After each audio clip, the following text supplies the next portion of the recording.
Merry Christmas. I am glad to be here with you all, holding the magic of Christmas together. Now, I recognize that phrase, the magic of Christmas, might hit some of us in this room a little bit different tonight. Some of us might really be feeling the magic of Christmas. Maybe Christmas is the cherry atop your perfect year. Maybe you've been waiting for this moment since July, when Hallmark rolled out Christmas in July, and you started your Christmas season.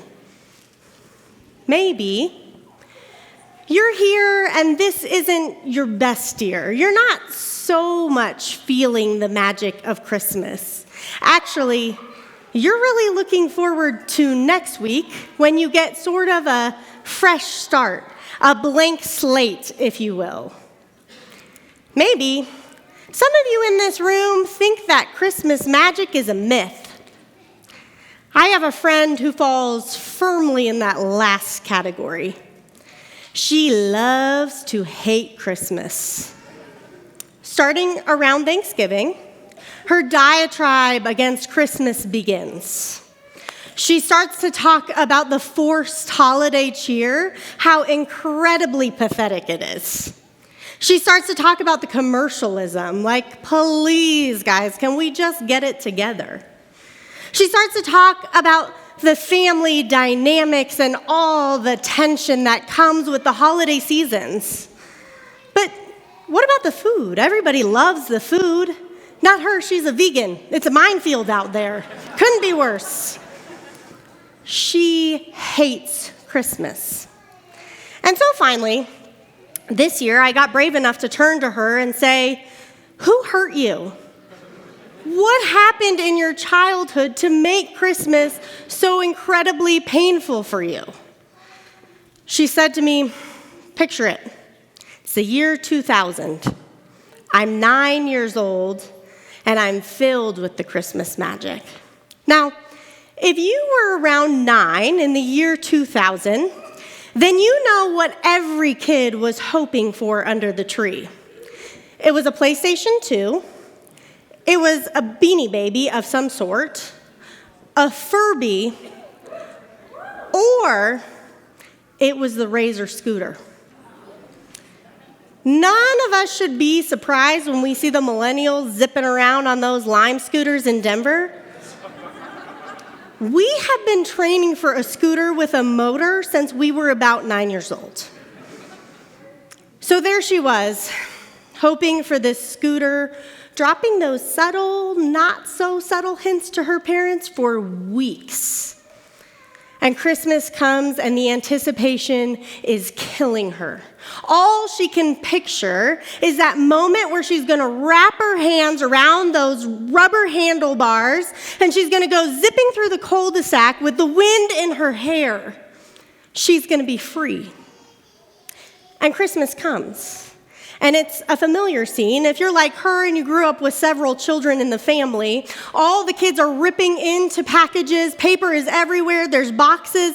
Dad's there with his pocket knife for that child-proof packaging. And mom is trying to furiously write down everything the kids are getting and keep it straight.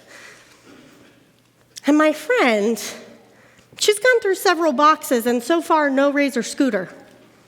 She gets to the last box and doesn't quite look like it would fit a Razor scooter. Maybe it's like a mini version or something. So she carefully, gleefully opens up this package, and lo and behold, a blender. She looks at her dad, I imagine with horror, and says, did I accidentally open one of Mom's gifts? And he says, no, it's a blender because you like to make smoothies. See, it has a spout there. She was crushed. See, in a family with all those kids, she did make herself a smoothie almost every morning to make Mom's life easier. She was the easy kid, the practical kid, the kid that they could count on to be a little bit self-sufficient. And in that moment, she was devastated. She defended herself as she's telling me this story. She says, look, I'm not a brat. I understand what my parents were trying to do. I actually think in some sense this was a really thoughtful gift, especially if I was a 30-year-old woman who liked to make smoothies. But at 9, what this gift told me is that my parents didn't see me. They didn't see me the way that I wanted to be seen. They didn't see me as a little girl zipping through the cul-de-sac, the envy of the neighborhood. They saw me as the kid that I could be counted on. This scene, this moment where our expectations and our experience collide, this is a moment we often feel at Christmas. Maybe you didn't receive a blender when you were 9, but maybe you too have been crushed when your experience and your expectation didn't align during the holidays. Maybe it's the way you come to Christmas hoping to finally have a harmonious Christmas meal. Maybe this is going to be the year where nobody in your family is going to talk politics or religion. This is it, everybody. We've been preparing for it all year long. But deep inside you, you know there's that one relative who might have one too many cranberry Christmas cocktails, and suddenly their passive-aggressive comments are just going to turn to aggressive comments, and the whole thing's going to blow up again this year. Maybe you're thinking about that Christmas table, and all you can think about is a person who's not going to be there this year. Maybe it's your first Christmas without them, and maybe it's your 10th. But it doesn't really matter because the sting is still there. Every Christmas, every picture, every moment at that table, you are just aching for that person who isn't there. It seems like everybody else is fine, but you're not. You're just holding it together. Maybe this Christmas, you're waiting for your significant other. You're preparing to go home tonight, stuff your own stocking, because you haven't found your person yet. And every Christmas photo reminds you that you're a me instead of a we. And you're hoping maybe 2026 will be the year that you will find your person. Or maybe you are waiting for the clatter of little children in your house. Maybe you have tried, and it's just not working. Maybe you are longing for the very ordinary experience of buying the wrong Christmas package for a 9-year-old and deeply disappointing them. This scene, along with many other scenes of our expectations that don't necessarily match with our experience, are images as old as the Nativity itself. Now, probably not the nativity scene that you have at home on your mantle. The one that has the perfect glow and the beautiful figurines and this picturesque vision of a family, of the birth of Christ. No, not that nativity scene. The nativity scene I'm talking about is the one that Luke presents for us. The one that's in that original story. See, that story came with a lot of expectations of its own. See, Mary, this pregnant teenager who finds her way in the very center of this story, was met by an angel who told her this: "You will conceive and give birth to a son, and you are to call him Jesus. He will be great and will be called the Son of the Most High. The Lord God will give him the throne of his father David, and he will reign over Jacob's descendants forever. His kingdom will never end." See, this teenage girl had a very particular expectation of what this birth of a king was going to be. If you gave birth like I did last year, it's pretty normal to come to your delivery day with a lot of expectations. So much so that hospitals will now call you about 3 weeks before your delivery date, and they will ask you about a quote-unquote birthing plan. Now, if you're like me, You say, my birthing plan is that you get me an epidural and that you do not let me die. But I have a feeling Mary was a little more calculated than I am. I think Mary had lots of ideas about what this day would be like. See, that promise that she was going to have a son, a king who would be like the King David, she was picturing that on her birthday, he would have a birth equivalent of that of a king. She would give birth in a beautiful place. There would be the right people there. Maybe that would be the day that the priests or the prophets or those who could finally corroborate her story would show up and tell everybody surely that she is pregnant with this king we have been waiting for centuries. Maybe she imagined a prophet like Samuel, the one who anointed David, the one who, while Saul was still king, said, no, David's going to be the true king of Israel. Maybe Mary had this vision in her head that she would finally be vindicated. As we think about Mary's expectations, maybe it's helpful to turn to her own words, to the Song of Mary, to what's been come to known as the Magnificat, where Mary, as she's praising God for this gift, says this about God. He has performed mighty deeds with his arm. He has scattered those who are proud in their inmost thoughts. He has brought down rulers from their thrones, but has lifted up the humble. He has filled the hungry with good things, but has sent the rich away empty. He has helped his servant Israel, remembering to be merciful to Abraham and his descendants forever, just as he promised our ancestors.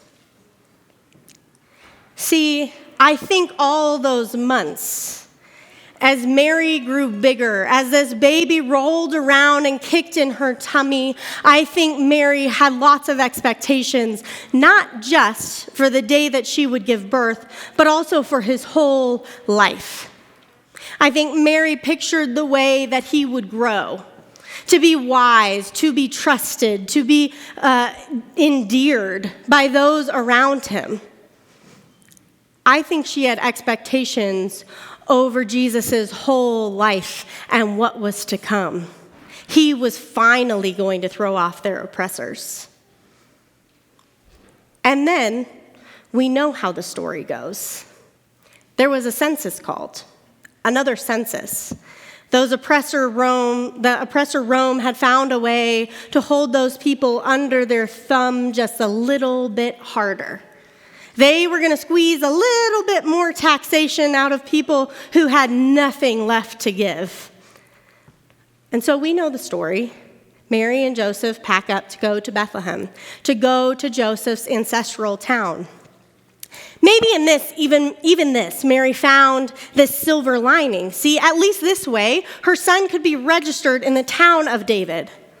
After all, he was going to be one who came like David. Maybe this was all part of God's grand plan. So she leaned into the silver lining. But then, as we know the story, when they get to Bethlehem and she's about ready to pop, there is no room. Now, often, when we tell this story, we picture something like an ancient Holiday Inn, with a grumpy innkeeper who has no more rooms for them. But many scholars suggest this may not be the most accurate picture of what happened on that day. See, there's a Greek word in there, katalima, which means guest room. So what is sometimes translated inn could also be translated as a guest room. In fact, this is the same word Jesus will use later when he tells his disciples to go find a guest room where they can celebrate the Passover together before his death. Because a guest room, a katalima, is something common inside of an ancient home. So the picture was a little more like this probably. On that first level of an ancient home, this is where people would live their lives, where they would sleep, where they would gather together. And in many homes, that room was split into two. One of those areas would have been a guest room. But as you can see in this photo below, that area there, That's where they kept the animals. That's where they brought them in at night to protect them from predators and the elements. And so the story was probably something a little more like showing up for an ill-planned family reunion and finding that you weren't the first ones to arrive. The story, the picture may have looked a little bit more like this. There on the first level, you can see all the men upstairs. You can see that guest room, and down there, those are the women who probably helped usher in Jesus into this world. Same women that were probably relatives of Joseph. Probably relatives who were a bit dishonored by Mary's teen pregnancy before her wedding. Relatives who I can just imagine the chatter of these aunties before Joseph and Mary showed up. Can't you hear it now? You mean he's bringing her with him? I don't know what else you expect him to do with her. You know the story they're telling, don't you? Bless her heart. We all know where babies come from. I bet the chatter was something like that. Something like, but she came from such a good family. Come to think of it, maybe that's why Joseph and Mary were on the first level. Can't you hear his auntie now? I know she doesn't think she's getting the guest room. Look, family is family. We're going to take care of family, but I'm not going to give gifts to those who make questionable choices. Nana is not sleeping downstairs, I can tell you that much. I imagine that's more the scene that Mary walked into. I imagine those are the women who helped Mary give birth. I imagine it was something more like the modern equivalent of a pull-out couch that's been put in the garage for Mary to give birth on. What it's not is what Mary expected. It didn't come with those priests who she thought would show up and say, "This is the one we've been waiting for. This is the king." There was no prophet like Samuel who would say, "Hey, Mary, the story she's been telling this whole time, it's true." There was no one to say that Mary's story was as she had said it was. And so there was Mary giving birth in a way she really hadn't expected. And not only that, to add insult to injury, those who did show up were shepherds. Shepherds were usually young boys who were thought to be sort of the scum of society. Their testimonies weren't even trusted in a court of law. They were actually the last people you would want to be witnesses of the birth of a king. There Mary is, the one who was singing about God honoring the humble, probably imagining that she was the humble in that story, being met with those who are more humble still, those little shepherds, those ones on the very margins of society that God saw when nobody, not even Mary, did. That's what that first Christmas was probably like. It was probably this colliding of Mary's expectations and Mary's reality. And actually, Luke seems to tell us this when he says the all too famous phrase, "Mary treasured up all these things and pondered them in her heart." That word pondered in the original Greek is from the word symbolo. Symbolo is this idea of throwing something together. It's this idea of a collision. It's this vision of Mary holding these competing thoughts in her head. The picture that Luke is giving us is something like cognitive dissonance that Mary is experiencing here, because what she expected and what she experienced are not the same thing. Doesn't that feel like what we experience a lot of times at Christmas? When we're expecting to be at the end of the story. When we're expecting that all the loose ends will be tied up, that it will be perfect, that it will be as it should be. If we look at an ancient liturgical calendar, I think that the reason that the church decided to put Christmas at the beginning rather than the end of the story is because Jesus showed up in the messy middle. He didn't show up after we had it all figured out. He didn't show up to a pretty picture. He showed up in the tensions that we're all holding all the time.